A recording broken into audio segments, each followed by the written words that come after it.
If we could turn to psoriasis now, right? And you talked about how much you rely on roflumilast cream or Zoryve cream and foam for your pediatric patients.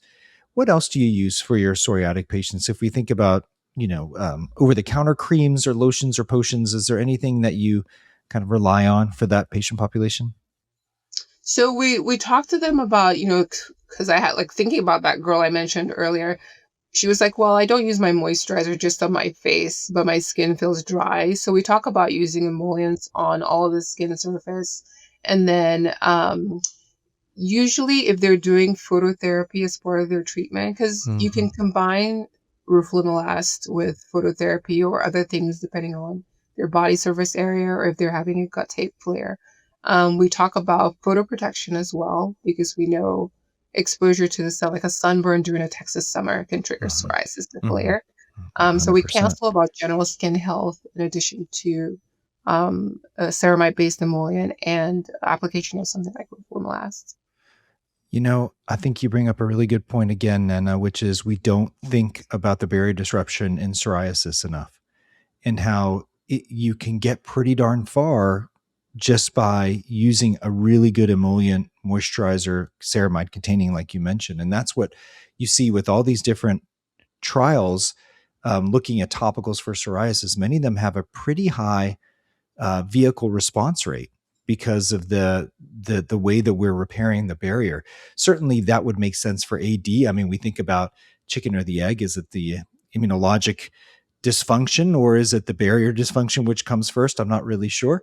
But with psoriasis, it seems like barrier disruption is a result of the inflammation, and yet we don't pay enough attention to it. So again, we have to say this, but that Zoryve cream with the transcutol, the crotophos, and the lack of excipients that could lead to barrier disruption, further impair the barrier, is so important for our psoriasis patients. And frankly, the same goes for seborrheic dermatitis, like you said. You mentioned the skin of the scalp is still skin and it's got a Yes. barrier. And so we Yeah. need to respect that as well. Um, Nana, thank you so much. I've learned a lot thinking about our kids. And I don't know that many dermatologists out there see that many, unless you're a pediatric dermatologist, see that many young kids. And I feel Yeah. like as I've matured in my practice, I see less and less young kids. I miss that. But just having some time with the pediatric dermatologist is so valuable. So I thank you so much for coming on. I really appreciate it.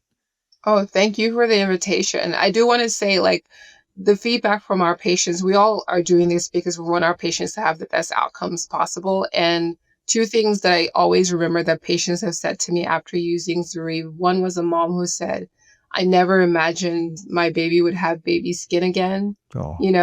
I was like, that's a win. Mhm. And I had a patient, an African American patient, who was skeptical about using something like the Zoryve foam, but she said, I didn't think it was possible to be flake free. I didn't Yeah. think it was possible to not have to think about anything coming out of my scalp. And so having patients like experience what we're saying could happen, has been really, really, I'm very grateful to be able to share that with them.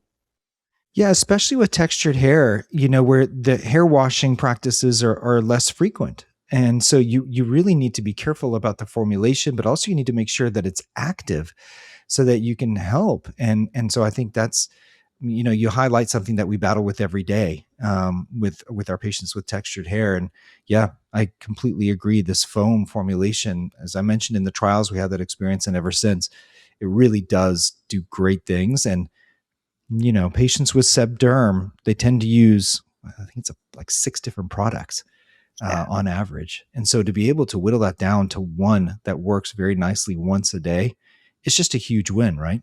Yeah, it All is. right.